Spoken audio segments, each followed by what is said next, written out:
आज की इस वीडियो में लोग देखने वाले हैं कक्षा 10वीं की भौतिक विज्ञान का पहला चैप्टर। ठीक है, तो पहले चैप्टर में आज की जो टॉपिक है हमारे सामने कि अवतल दर्पण द्वारा प्रतिबिंब का बनना। तो हम यह देखेंगे कि अवतल दर्पण के द्वारा प्रतिबिंब बनने की क्या स्थिति हो सकती है। ठीक है, और इसमें जो है अवतल दर्पण के द्वारा जो प्रतिबिंब बनते हैं टोटल 6 स्थिति पर, कितनी स्थितियों में? 6 स्थिति में हम देखेंगे कि जब वस्तु अनंत पर होती है तब उस वस्तु का प्रतिबिंब कैसा, कहां और कितना बड़ा बनता है। ठीक, दूसरी कंडीशन में हम देखेंगे जब वस्तु हमारा अनंत और वक्रता केंद्र के बीच स्थित हो। तीसरी कंडीशन देखेंगे जब वस्तु हमारे वक्रता केंद्र पर स्थित हो, जब वस्तु वक्रता केंद्र एवं फोकस के बीच हो। पांचवी कंडीशन जब वस्तु कहाँ हो? मुख्य फोकस पर हो। छठी कंडीशन की जब वस्तु मुख्य फोकस एवं ध्रुव के बीच स्थित होती है। ठीक है, तो पहले हम आपको इस कंडीशन के बारे में बता देते हैं कि देखिए जब कोई प्रकाश किरण चलती है तो सबसे पहली चीज ये जानिए, अगर प्रकाश किरण मुख्य अक्ष के समांतर जा रही है, प्रकाश किरण जैसे मान लीजिए यहाँ पर अवतल दर्पण यह है, एग्जाम्पल हम आपको समझा दे रहे हैं क्योंकि प्रकाश की किरणों के क्या गुण या कह सकते हैं कि प्रकाश किरणों के क्या नियम है उसको समझ लीजिए। यह आपका दर्पण का क्या हो गया, इसका ध्रुव जो दर्पण का मध्य बिंदु होता है परावर्तक तल का, उसके हम मध्य बिंदु को क्या कहते हैं? दर्पण का ध्रुव कहते हैं। और ये जिस खोखले गोले का कटा हुआ भाग है यह हमारा गोलीय दर्पण, उसका जो केंद्र होगा वह वक्रता केंद्र कहलाएगा। वक्रता केंद्र और ध्रुव के मध्य के बीच की दूरी को हम लोग क्या कहते हैं? मुख्य फोकस कहते हैं। क्लियर है?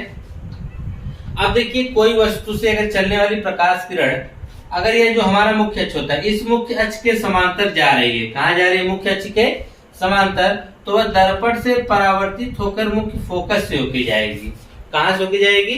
मुख्य फोकस से होके जाएगी। यह पहली शर्त है, ध्यान में रखिएगा। ठीक है, अगर कोई प्रकाश किरण मुख्य अक्ष के समांतर जा रही है तो दर्पण से परावर्तन के पश्चात वह मुख्य फोकस से होके जाएगी। ठीक, दूसरी कंडीशन आप यहाँ देखिए, अब मान लीजिए कि यह आपका कोई अवतल दर्पण है, ठीक है, और इसका क्या यह ध्रुव है और हमने इसका क्या बना दिया? मान लीजिए ध्रुव यहाँ पे रख लीजिए, यह आपका C हो गया, यहाँ पर आपका F हो गया।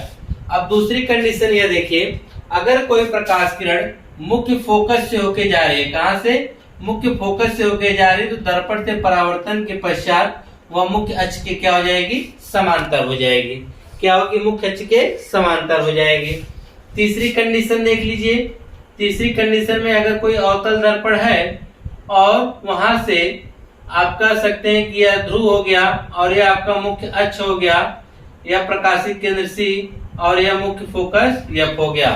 अगर कोई प्रकाश किरण कहां से जा रही हो? वक्रता केंद्र से होके जा रही है। कहां से? वक्रता केंद्र से होके जिस मार्ग से जाएगी दर्पण से परावर्तन के पश्चात उसी मार्ग से पुनः वापस लौट आएगी। चौथी कंडीशन आप देखिए, यह आपका कोई अवतल दर्पण है, यह सब आपको रफली समझा रहे हैं। इसकी पहली वीडियो हमने इसके नियम से संबंधित चीजों को बता दिया है।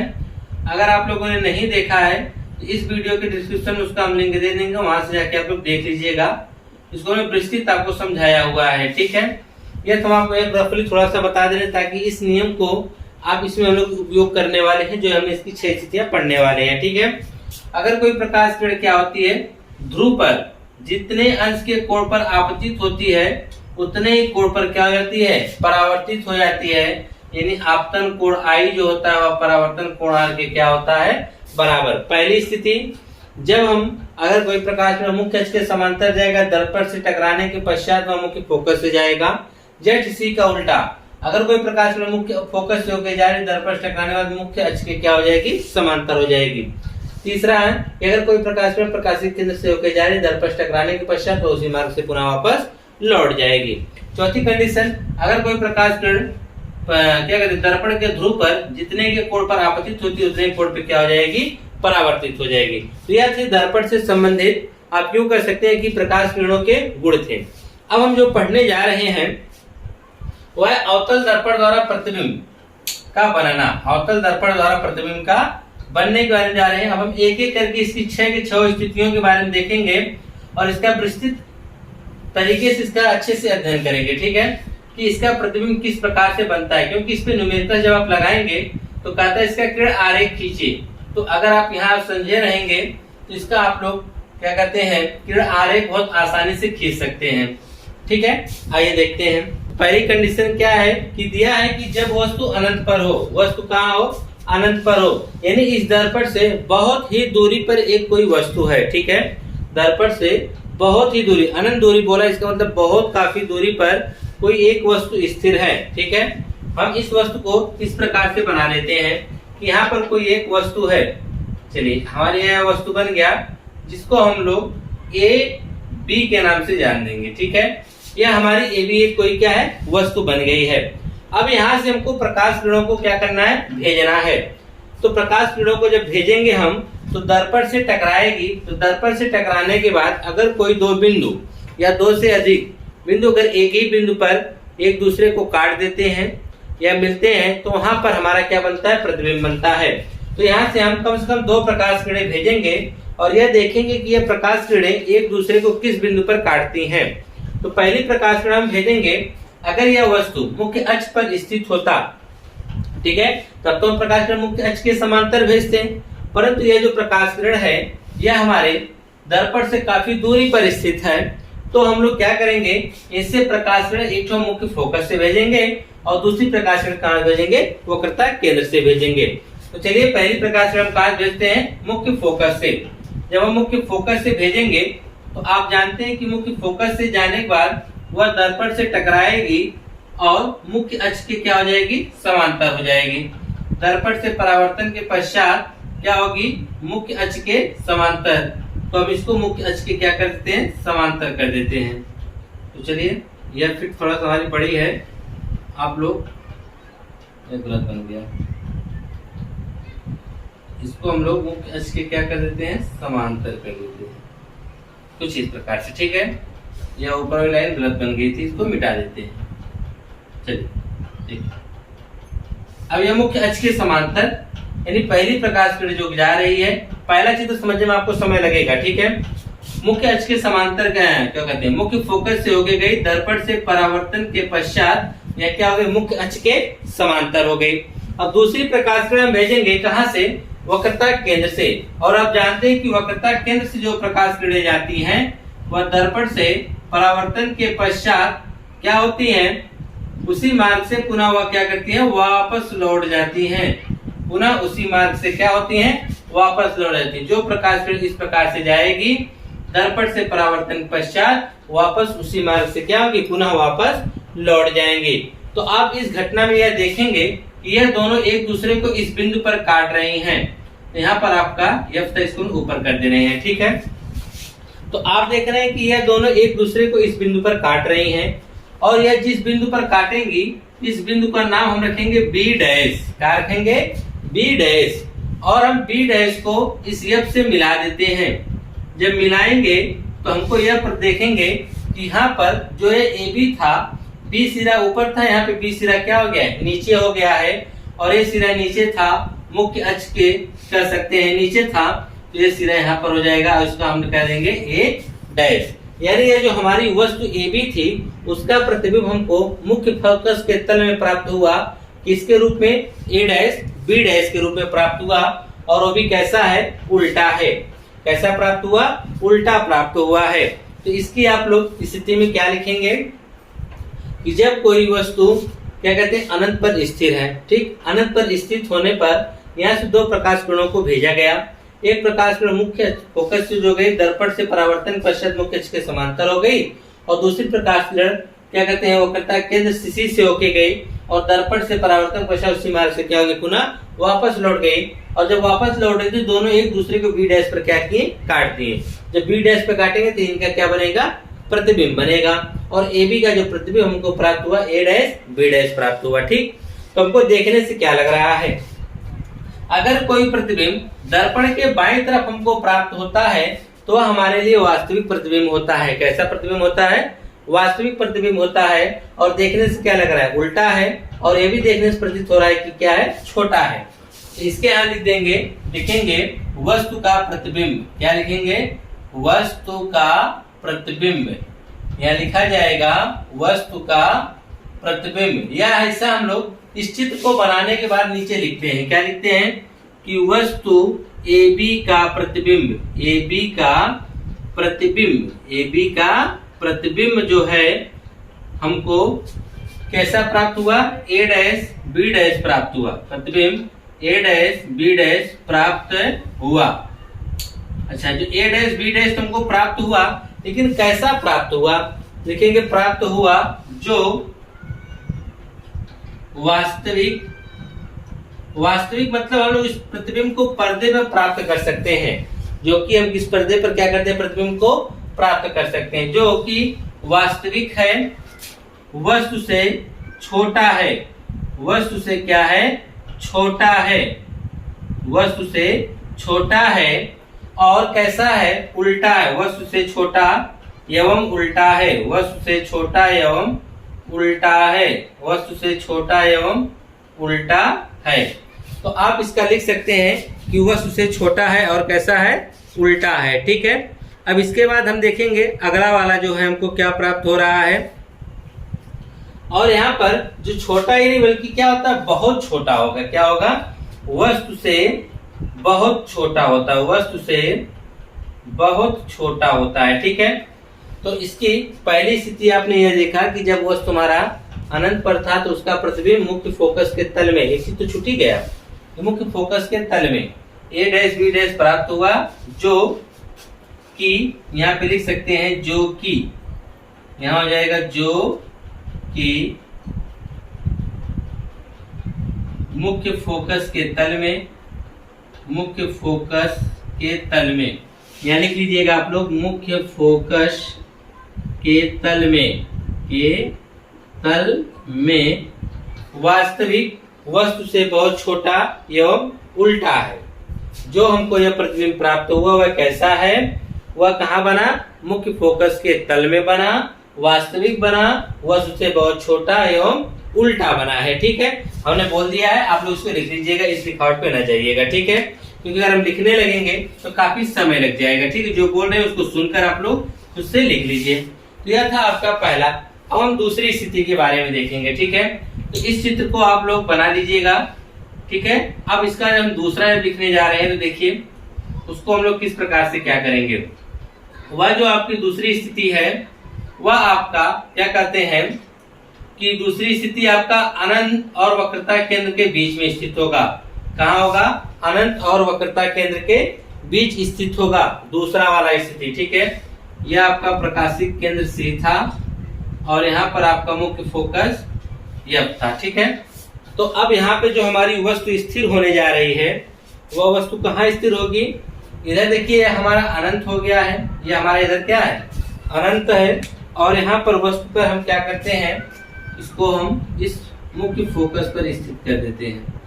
ये आपका मुख्य फोकस बढ़ा दीजिए। ठीक है, ये आपका क्या बन गया, मुख्य फोकस। तो हम इसको मुख्य फोकस को यहाँ तक बढ़ा देते हैं। यह वस्तु जो आपकी AB है यह कहाँ स्थिर हो गई, यह स्थित हो गई आपकी इधर मुख्य, इधर अनंत हो गया और इधर आपका वक्रता केंद्र। दूसरी स्थिति क्या कहा है, जब वस्तु अनंत एवं वक्रता केंद्र के बीच हो, तो वक्रता केंद्र यहाँ है, अनंत इस तरफ है। ठीक है, इसी के बीच में हमारी वस्तु AB क्या है, स्थिर है। अब वस्तु AB जब स्थिर है, इसका एक प्रतिबिंब जब खींचा जाएगा, जब वस्तु मुख्य अक्ष पर स्थिर होती है तो हम पहली प्रकाश में क्या भेजते हैं, मुख्य अक्ष के समांतर भेजते हैं। कैसे भेजते हैं, मुख्य अक्ष के समांतर। और जो कि मुख्य अक्ष के समांतर जब भेजा जाता है तो परावर्तन के पश्चात वह फोकस से होके जाती है। कहाँ से होके जाती है, फोकस से होके जाती है। दर्पण से जब इसका परावर्तन होगा, ये कहाँ से होके जाएगी, मुख्य फोकस से होके जाएगी। चलिए, दर्पण से परावर्तन के पश्चात ये कहाँ से होके जाएगी, मुख्य फोकस से। तो हमने इसका मुख्य फोकस बना दिया। ठीक है, कुछ इस प्रकार से मुख्य फोकस से जाएगी। दूसरे प्रकाश में अगर हम भेजेंगे तो वह कहाँ से जाएगी, वक्रता केंद्र से भेजा जाए। किससे भेजा जाए, वक्रता केंद्र से होके भेजा जाए। जब वक्रता केंद्र से होके भेजेंगे तो हम यह देखेंगे, यह जो है एक दूसरे को अनंत पर काट रहे हैं। कहाँ पर काट रही हैं, अनंत पर। कहाँ पर काट रही हैं, सॉरी अनंत कर रहे हैं। एक दूसरे को यह वक्रता केंद्र और मुख्य फोकस के बीच में काट रहे हैं। कहाँ पर काट रहे हैं, मुख्य फोकस और क्या कहते हैं, वक्रता केंद्र के बीच में। यहाँ पर एक दूसरे को क्या कर दे रहे हैं, काट दे रहे हैं। तो यहाँ पे ये काट रहे हैं, इसका अगर हम नाम रखना चाहें, इसका नाम हम रख सकते हैं B डैश, और यहाँ इसका नाम क्या रखा जाएगा, A डैश। और यह प्रकाश किरण ऐसे जा रही थी, दर्पण से टकराने के पश्चात ऐसे आ रही है, ठीक। और यह प्रकाश किरण ऐसे गई, वो क्या कहते हैं, प्रकाशिक केंद्र सी से और पुनः इसी मार्ग से क्या हुई, दर्पण से परावर्तन के पश्चात वापस लौट आई। जब दो प्रकाश किरणों को भेजा गया, एक प्रकाश किरण मुख्य अक्ष के समांतर भेजा गया जो दर्पण से टकराने के पश्चात मुख्य फोकस से होकर आ रही है, दूसरी प्रकाश किरण प्रकाशिक केंद्र से होकर भेजा गया, दर्पण से परावर्तन के पश्चात उसी मार्ग से वापस लौट रही है। तो दोनों एक दूसरे को बी डैश पे काट रहे हैं, जहां पर हमको ए बी का जो हमको प्रतिबिंब प्राप्त हुआ, ए डैश बी डैश प्राप्त हुआ, ठीक। यह प्रतिबिंब हमको कैसा प्राप्त हुआ, ध्यान पूर्वक सुन लीजिए, उसको आप लोग नीचे लिख लीजिएगा। प्रतिबिंब हमको कैसा प्राप्त हुआ लिखेंगे कि वस्तु ए बी का जो प्रतिबिंब हमको प्राप्त हुआ है, वस्तु ए बी का प्रतिबिंब वक्रता केंद्र और मुख्य फोकस के बीच में, वक्रता केंद्र और मुख्य फोकस के बीच में हमको प्राप्त हुआ। और वह प्रतिबिंब कैसा है, वास्तविक है। कैसा है, वास्तविक है, उल्टा है और वस्तु से कैसा है, छोटा है। क्या कहेंगे, यह जो प्रतिबिंब हमको प्राप्त हुआ ए बी का, वह कहाँ प्राप्त हुआ, वक्रता केंद्र और मुख्य फोकस के बीच में प्राप्त हुआ, वास्तविक प्राप्त हुआ। इसका मतलब हम इसको पर्दे पे प्राप्त कर सकते हैं। यह प्रतिबिंब वास्तविक प्राप्त हुआ और उल्टा है, वस्तु से छोटा है। वह उल्टा है और वस्तु से क्या है, छोटा है, ठीक। नीचे आप लोग इसी कंडीशन आप यहाँ पे लिख लीजिएगा जो हमने अभी को बोला है। अगर लिखने लगेंगे तो काफी समय लग जाएगा। आइए अब हम तीसरी कंडीशन इसकी देखेंगे कि तीसरी कंडीशन इसकी क्या है। तो तीसरी कंडीशन में आप यह देखेंगे कि अब हमारा जो वस्तु है वह वक्रता केंद्र पर स्थिर हो जाता है। कहाँ पर स्थिर हो जाता है, वक्रता केंद्र पर स्थित हो जाता है। तो तीसरी कंडीशन में आपका जो यह वस्तु है कहाँ पर आ जाता है, वक्रता केंद्र पर आ जाता है। तो यहाँ पर आपका वक्रता केंद्र था, यहाँ पे आपका क्या था, वक्रता केंद्र, और यह लाइन ऐसे थी, सीधे इसको बना लिया जाए। और यहाँ पर आपका क्या था, मुख्य फोकस एफ था, ठीक है। अब यहाँ पर हम यह देखेंगे कि जब वस्तु कहाँ पर स्थित हो रही है, वक्रता केंद्र सी पर, वक्रता केंद्र सी पर। यहाँ पर हम वस्तु को स्थिर कर देते हैं। यह आपकी एक वस्तु को हमने स्थिर कर दिया है। यह आपका हो जाएगा ए, यह हो जाएगा बी। अब हम रफली चित्र बनाएंगे क्योंकि वीडियो काफी लंबी होती चली जा रही है। किस प्रकार से खींचना, हमने फिट के द्वारा आपको दो चित्र खींच के दिखा दिए हैं, ठीक है। हम जल्दी जल्दी आपको यह बताने का प्रयास करेंगे कि किसका प्रतिबिंब कब, कहाँ और कैसा बनेगा।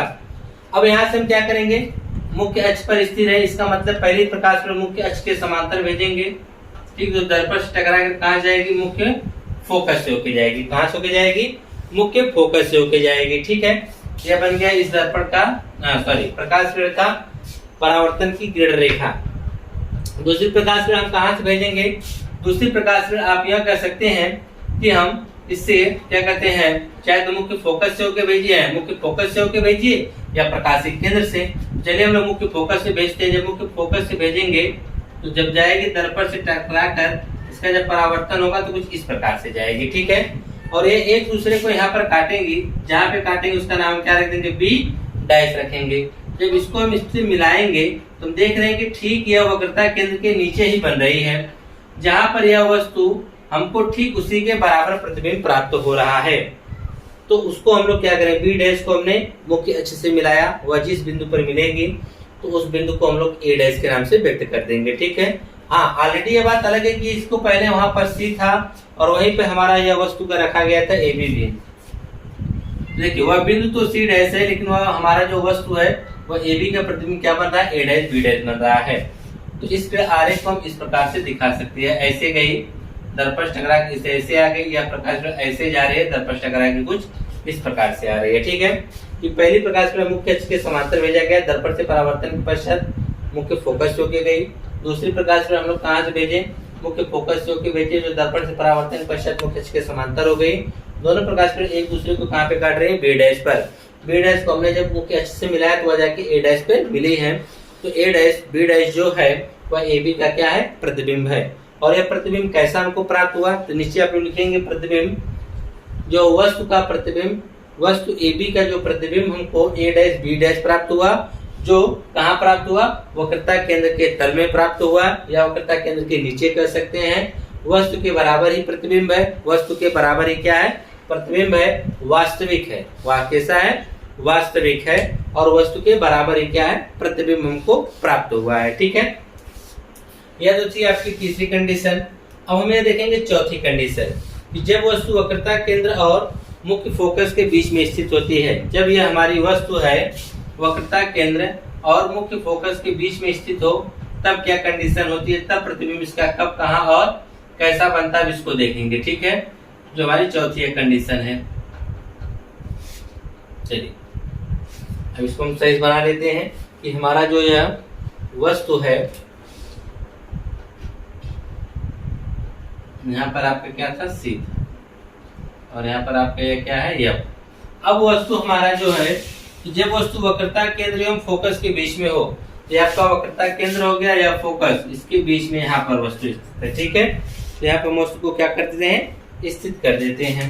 तो यहाँ पर हमने वस्तु को एक तो रख दिया, यह आपकी वस्तु रख दी गई ए बी, वस्तु क्या रख दी गई ए बी, यहाँ ए हो गया, यहाँ क्या हो गया बी।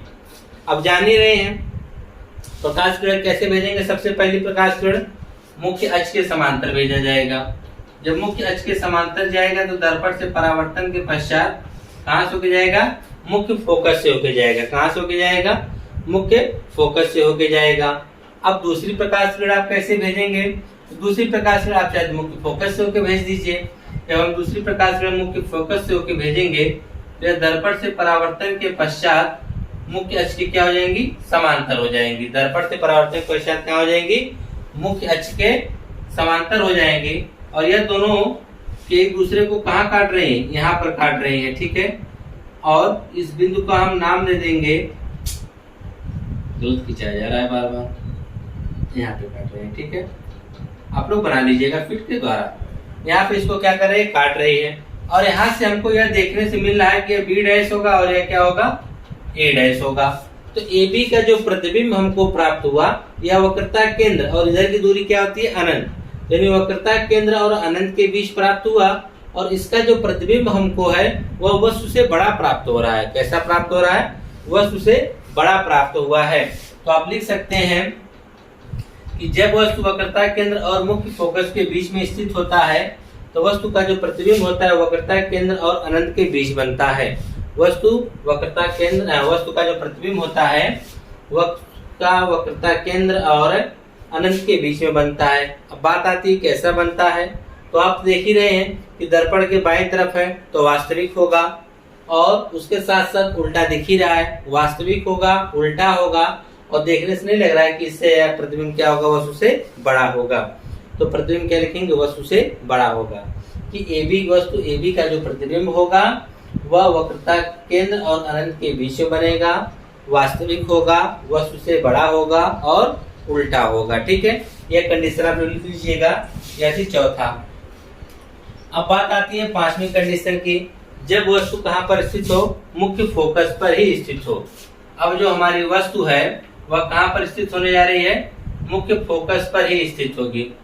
तो आप लोग हर चीज स्थिति का अलग अलग चित्र बनाएंगे। ठीक है, या तो हम मिटा के बना देंगे, इसका मतलब ये नहीं कि आप लोग एक ही सब कुछ दर्शा दीजिएगा। ठीक है, अलग अलग बनाइएगा। 6 कंडीशन है, 6 चित्र बनना चाहिए आप लोगों का। ठीक है, और हर चित्र के नीचे उसकी कंडीशन जरूर लिखिएगा कि उसका प्रतिबिंब कैसा बन रहा है और किस आकार का बन रहा है। ठीक है, जैसे हमने इसके पहले लिखा था सी हो जाएगा और यहाँ पर क्या हुआ एफ। अब आपकी जो यह वस्तु है यह वक्रता केंद्र पर ही स्थित हो जा रहे हैं, मुख्य फोकस पर ही स्थित होने जा रही है। तो यहाँ पर आपका यह मुख्य फोकस पर क्या हुई, स्थित हो गई। अब हम क्या करेंगे कि प्रकाश किरण को भेजेंगे, पहली प्रकाश किरण को भेजेंगे मुख्य अक्ष के समांतर। ठीक है, और दर्पण से टकराने के पश्चात यह कहां से होके जाएगी, मुख्य फोकस से। कहां से, मुख्य फोकस से। आप लोग फिट के द्वारा खींचेंगे तो सही जाएगी रेखा। मुख्य फोकस से खींचेंगे कुछ इस प्रकार से। ठीक है, और दूसरी प्रकाश किरण को हम लोग क्या करेंगे, दूसरी प्रकाश किरण की अगर हम बात करें तो अगर आप इस प्रकार से, तो यह मुख्य फोकस पर तो स्थित है। तो अब हम क्या करते हैं कि दूसरी प्रकाश किरण हम लोग कुछ इस प्रकार से भेजते हैं। यह ऐसे जाती है और वापस पुनः लौटते समय वक्रता केंद्र से होकर जाती है। कहां से होकर जाती है, वक्रता केंद्र से होकर जाती है। तो चलिए कुछ इस प्रकार से खींचा जाए कि वह कहां से होकर जाए, वक्रता केंद्र से होकर जाए। तो इस प्रकार से खींचा जाएगा।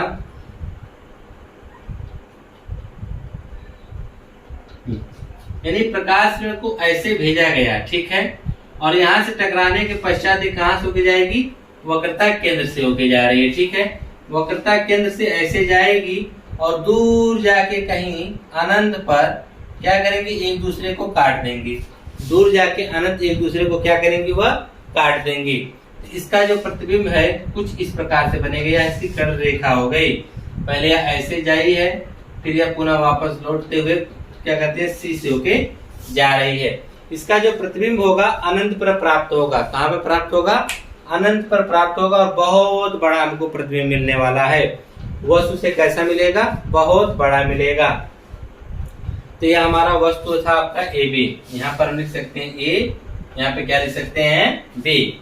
तो कहेंगे कि यह जो हमारी वस्तु ए बी था, इसका जो हम किरण आरेख जब खींचे तो एक प्रकार के मुख्य अक्ष के समांतर भेजे, दर्पण से परावर्तन पश्चात वह मुख्य फोकस से होकर जा रही थी आगे।